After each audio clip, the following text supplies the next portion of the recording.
Fala pessoal, tudo jóia? Tô fazendo o joinha aqui, já aproveita e dá o joinha pra mim também e já se inscreve no canal de uma vez. Olha só, hoje eu vou falar com vocês a respeito de SA e impostos. Já tem alguns vídeos aqui nessa série que eu abordo esse assunto, mas ainda assim não solucionou todas as dúvidas que vários de vocês tiveram. Recebi alguns e-mails, alguns comentários, então eu vou tentar esclarecer nesse vídeo. E por gentileza, se ainda não tiver esclarecido, continue me mandando e-mail e continue fazendo seus comentários aqui para poder esclarecer as dúvidas, tá bom? Vou tentar fazer o melhor possível. Então vamos lá. Há aqueles que digam que SA seria a solução dos problemas de imposto de renda das pessoas físicas. Ou seja, para não pagar tributo ou para poder pagar menos tributo, basta eu constituir uma sociedade anônima e pum, num passo de mágica, eu não tenho mais tributo para poder incidir.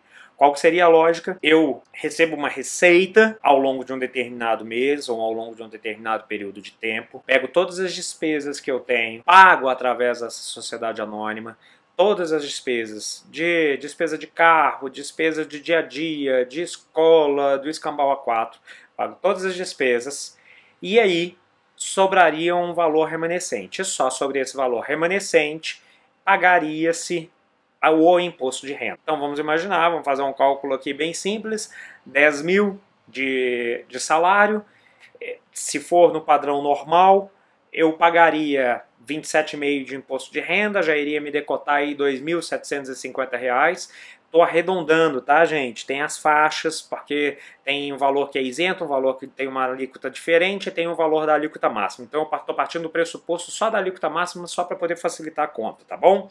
Então, 10 mil de salário, decota 2.750, sobra 7.250 e com essa sobra você gasta o dinheiro para poder pagar suas contas do plano de saúde, do aluguel ou do financiamento imobiliário, da prestação do carro, do combustível, das suas saídas, das suas viagens, etc. Beleza? A SA serviria para poder acabar com isso, porque inverteria.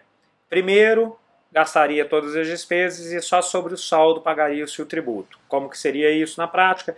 10 mil de renda, 10 mil de receita, não decota nada, não paga nada de imposto de renda nesse primeiro momento, gasta tudo que tem que gastar. E aí vamos supor que você gastou 8 mil reais no mês. Sobraram 2 mil, você pagaria um imposto de renda só sobre 2 mil reais. E aí, mesmo que fosse na alíquota máxima do imposto de renda, você iria pagar 550 reais. Você estaria tendo um ganho de 2.200 reais que você não daria para o governo. Bem, seria lindo se essa fosse a prática normal e se isso fosse tão simples de ser feito. Só que quem disse isso, a formatação onde essa informação consta, não vivencia isso no Brasil. Isso, em regra, é possível no Brasil? Sim, é possível, mas eu vou deixar claro que é um funcionamento que não é tão simples quanto parece. Por que não é tão simples?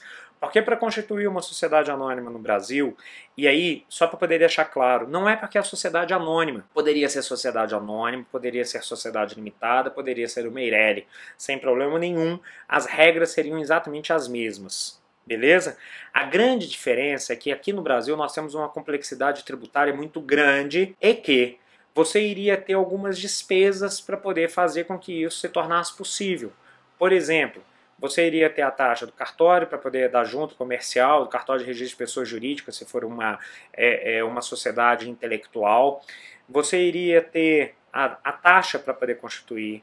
Você iria ter o contador que você iria ter que pagar mensalmente. Você iria ter outros tributos incidentes sobre a sua receita. Então, mesmo que você pagasse um imposto de renda reduzido, você iria ter outros tributos que iriam aumentar os seus gastos mensais e talvez você iria ter uma despesa até maior do que essa economia de 2.200 no exemplo que eu citei.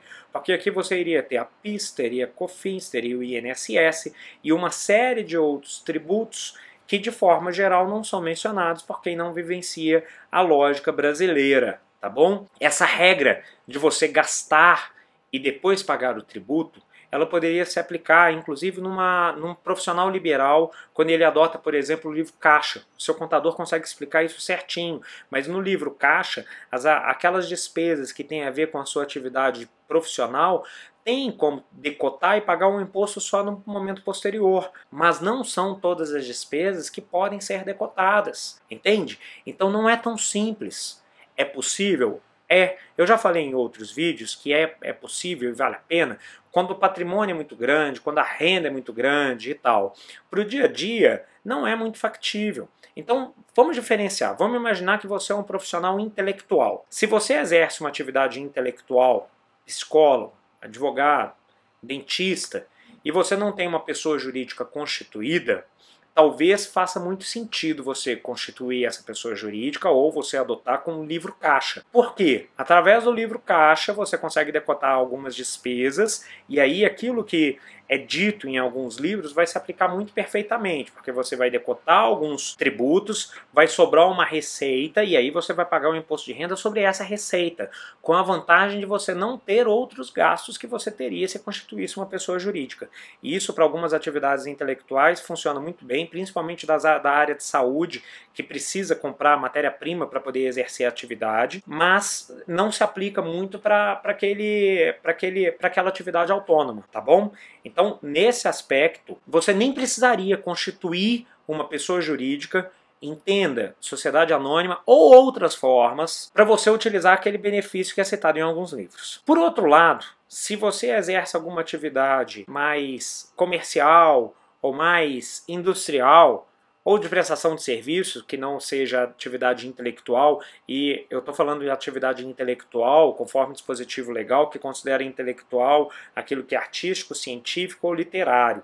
Então, exemplo, advocacia é científica, então é intelectual. Medicina é científica, então é intelectual. Comércio varejista não é científico, é comércio, então não é intelectual. Essas atividades talvez valha a pena constituir algum tipo de pessoa jurídica que vão ter outros benefícios, como limitação da sua responsabilidade, como várias outras situações, inclusive uma redução da carga tributária para o exercício de algumas atividades que vale a pena. Então, para essas outras atividades, talvez valha a pena sim constituir uma sociedade limitada, ou uma sociedade anônima, ou uma EIRELI, mas é necessário fazer isso com muita cautela para você poder ter certeza que vai usufruir desses benefícios. Mas fica no vídeo porque eu ainda vou explicar que não é tão simples assim, tá bom? Agora, se você é empregado, hoje em dia você tem a carteira assinada, descarta essa hipótese para poder fazer isso de cara. Por quê? Se você constituiu uma sociedade anônima, o seu empregador não vai te mandar embora e não vai te contratar via sociedade anônima ou via sociedade limitada. O seu empregador, ele não pode fazer isso, não é nem que ele não queira, ele não pode fazer isso.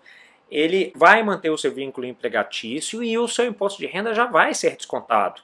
Se você quer passar a trabalhar em outro padrão, talvez o ideal seja você pensar não em constituir a sociedade anônima ou a sociedade limitada, mas talvez repensar o local onde você trabalhe. Agora vamos imaginar que, olha, eu trabalho como autônomo e eu entendi que talvez valha a pena eu constituir uma sociedade limitada ou anônima, porque aí eu vou conseguir pagar o imposto de renda só depois de decotar todas as despesas. Vamos com calma.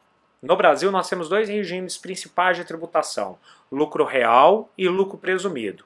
No lucro presumido eu tenho uma presunção, por isso o nome lucro presumido, que dentro do faturamento, dentro do que eu faturo, X é o meu lucro. E sobre X eu vou pagar o imposto de renda e os outros tributos que tem ali incidentes. Esse lucro presumido, ele é muito utilizado no Brasil.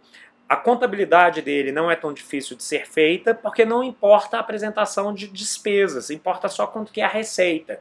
Então a despesa com a contabilidade fica mais barata e você, de forma geral, obtém uma economia nas despesas administrativas e um risco, porque é presunção, que o seu imposto vai ser aquele de acordo com o teu faturamento. Esse é o mais comum de se aplicar no Brasil. Tem também, eu falei dois, mas a gente tem o regime do Simples, tá? Que seria o terceiro.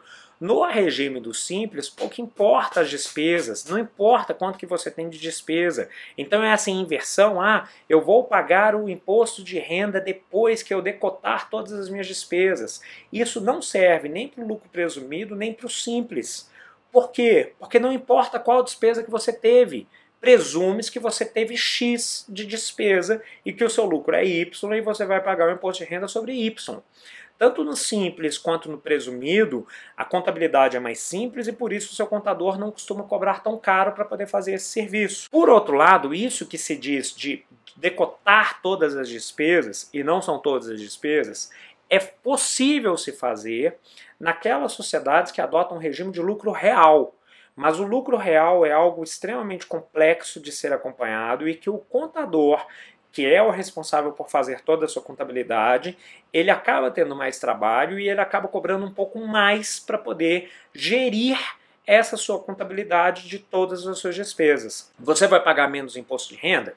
Sim, porque aquela realidade que eu falei dos 10 mil e que você vai gastar 8 mil e vão sobrar só 2, ela passa a ser algo razoável e algo factível. Só que o custo que você vai ter com a contabilidade vai ser alto e nós estamos nos referindo a um tipo de tributo só, que é o imposto de renda. Existem outros tributos que não vão variar com base na sua renda, mas com base no seu faturamento. Então, tome muito cuidado com esse tipo de informação, porque pode ser assim, ah, legal, vou constituir uma SA porque é bonito, porque é só um documento formal. Minha cara e meu caro, não é só um documento formal, você tem que manter esse documento formal, você tem que manter a formalidade, seja de limitada, seja de anônimo, você tem que manter a formalidade, para isso você tem gasto, e não é tão simples de fazer isso. É possível? É. Mas em algumas ocasiões, que inclusive eu falei em um outro vídeo, que essas ocasiões são aquelas para as quais você exerce uma atividade operacional e que tem gastos e despesas elevados, ou que sabidamente o seu resultado realmente é muito pequenininho. E aí vai valer a pena sim você constituir uma sociedade para você trabalhar com base no lucro real. Agora, se você, de novo, se você tem grande parte da sua renda decorrente do seu trabalho como emprego, do seu emprego, não do seu trabalho, do seu emprego, pense muito se isso é factível ou não, porque não é uma SA que vai fazer você pagar menos tributo, não. Não é uma sociedade limitada que vai fazer você pagar menos tributo, não. Tá bom? Tome cuidado. Então, para a gente poder fechar esse vídeo e dando sequência a outros vídeos dessa série que eu criei no nosso canal aqui, Canal Mais Direito, tome cuidado com essa questão de vou constituir uma sociedade anônima. Você tem maneiras de aumentar sua renda ou de reduzir suas despesas de outras formas. Dê uma pesquisada na questão do livro caixa. Às vezes você nem precisa constituir uma sociedade anônima para ter o mesmo efeito que é sugerido por alguns autores de livro. Tá bom? Espero que tenha ajudado, espero que eu tenha tirado essas dúvidas agora. Mas, de novo, se eu ainda não tirei, se eu ainda não esclareci tudo, comenta de novo aqui embaixo que eu vou tentar fazer isso da melhor forma possível, tá bom? Não deixa de se inscrever no canal e de dar a sua curtidinha. Muito obrigado, até a próxima, um abraço forte a você.